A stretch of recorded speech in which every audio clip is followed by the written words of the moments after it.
2000-এর অধিক আমাদের ছাত্র ভাই বন্ধু শ্রমিক জনতাকে হত্যা করেছে, নৃশংসভাবে খুন করেছে। লক্ষাধিক আমাদের ভাই বোনদেরকে যারা আহত করেছে, যাদের অনেকেরই আর চোখ কোনোদিন ভালো হবে না, চোখে দেখবে না, মাথা ফেটে গেছে, পা ভেঙে গেছে, হাত ভেঙে গেছে, আর কোনোদিন ঠিক হবে না। তাহলে তাদের কাছে জিজ্ঞাসা করেন তারা কি চায়, আওয়ামী লীগ আবার ফিরে আসবে কিনা? তারা কি চায়? যারা বুক চিতিয়ে এই রাজপথে আওয়ামী লীগকে মোকাবেলা করেছে, যে তরুণ তুর্কিরা নেতৃত্ব দিয়েছে, তাদেরকে জিজ্ঞেস করেন তারা কি চায়, আওয়ামী লীগকে রাজনীতি তারা আবার ফিরে আসতে চায় কিনা? তারা তো চায় না। দেখেন নাই ধানমন্ডি 32-এর কার্যক্রম? সারা বাংলাদেশে কোন অভ্যুত্থানে অংশগ্রহণকারী বিপ্লবীদের ক্ষোভ আপনারা দেখছেন না? এটা কি মেসেজ দিচ্ছে? এটার মেসেজ একটাই, এই বাংলার মাটিতে তারা আর আওয়ামী লীগের রাজনীতি দেখতে চায় না।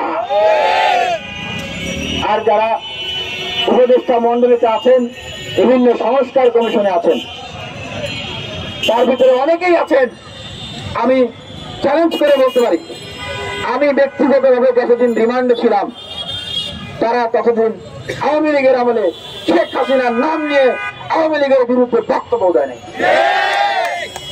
তাহলে তারা কিভাবে বুঝবে যে রাজপথে আওয়ামী লীগকে কিভাবে মোকাবেলা করতে হবে? দেখেন, দেশে যদি একটা অস্থিতিশীল পরিবেশ তৈরি হয়, তখন কি হবে? এই যে রাজপথে যারা নেতৃত্ব দিয়েছে, যে বিপ্লবীরা আওয়ামী লীগের বিরুদ্ধে বুক চিতিয়ে দিয়েছে, তারা তো বাংলাদেশি আছে, তারা বাংলাদেশ ছাড়বে না, মরে গেলেও দেশ থেকে চলে যাবে না। কিন্তু অনেক সুশীলরা এসে, যাদের এই সরকারে থাকার কথা না, সরকারে এসে ঢুকে গেছে, তারা কিন্তু ঠিকই বিমানে করে দেশ থেকে ফ্লাই করে চলে যাবে। তারা কি আসলে বুঝবে এই বিপ্লবের স্পিরিট? বুঝবে না। এত কথা না বলেই পারছি না। এই যে ফারুকী সাহেব কত বড় বেয়াদব! আমাদের ডক্টর সলিমুল্লাহ খানের মতো একজন বুদ্ধিজীবী নেতৃত্বকে পিছনে দাঁড় করিয়ে রাখছেন। নিজে বলেছেন যে অসম্মানিত হয়েছেন। এখন কথা হচ্ছে, গণ অভ্যুত্থানের সময় বুদ্ধিজীবীদের ভিতরে যেই ব্যক্তি সর্বপ্রথম শেখ হাসিনাকে পদত্যাগ করতেই হবে, এছাড়া কোনো অপশন নাই, এই কথা বলেছেন তিনি কে? তিনি তো এই ডক্টর সলিমুল্লাহ খান। এরপরে শিক্ষকদের ভিতরে যিনি বলেছেন তিনি হলেন ডক্টর আসিফ নজরুল। তাহলে ফারুকী কি জানে না সলিমুল্লাহ খানকে? জানে।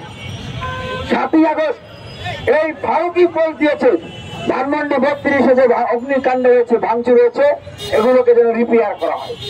এগুলোকে রিপেয়ার করে সেইখানে যেন আবার প্রধান উপদেষ্টাকে নিয়ে গিয়ে সেখানে যেন আবার দেখানো হয়। হ্যাঁ, এগুলোকে নিয়ে একসাথে করে তিনি আওয়ামী লীগকে নিয়ে, আওয়ামী লীগের মূলধন নিয়ে একসাথে তিনি বাংলাদেশ করতে চান। এবার বুঝতে পারতেছেন যে আওয়ামী লীগ কোথায় আছে? আরে ভাই, ধানমন্ডি 32 আওয়ামী লীগ নাই। সারা বাংলাদেশে আওয়ামী লীগের যত কার্যালয় আছে, এইরকম অন্যায় অপকর্ম চালানোর যত আড্ডাখানা আছে, যত আস্তানা আছে, সেইখানে কিন্তু এখন আর আওয়ামী লীগ নাই। তাহলে আওয়ামী লীগ কোথায় আছে? আওয়ামী লীগ কোথায় আছে? আওয়ামী লীগ আছে সচিবালয়ে ঘাপটি মেরে।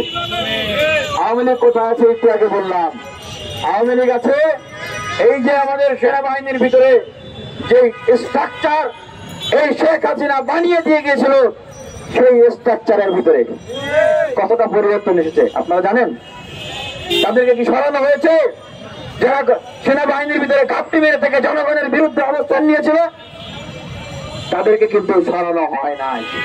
তারা আছে বিচার বিভাগের ভিতরে ঘাপটি মেরে, তারা আছে পুলিশ প্রশাসনের ভিতরে ঘাপটি মেরে। কি বিচার করেছে? ঘোড়ার ডিমের বিচার করেছে। যে এডিসি হারুন এই শাহবাগে আমাদেরকে কুকুরের মতো পিটিয়েছে, তাকে বদলি করে দিয়েছে রংপুরে। যেই গোলাম রুহানি আমাদেরকে অত্যাচার করেছে, মেরেছে, এই আমাকে যে মামলা দিয়ে জেল খাটিয়েছে 7 মাস, অন্ধকার প্রহস্তে আমাকে রাখা হয়েছিল, তাকে বদলি করে দিয়েছে খাগড়াছড়ি। তাহলে এই উপদেষ্টারা কি সংস্কার করতেছে? আরে ভাই, 180 দিন পরে আপনাদের পারফরমেন্স কি? আপনারা কতজন আওয়ামী লীগের এমপিকে গ্রেফতার করতে পেরেছেন? কতজন মন্ত্রীকে গ্রেফতার করে ফেলেছেন?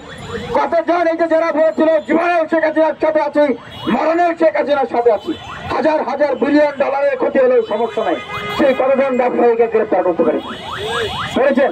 বরং করেছেন কি?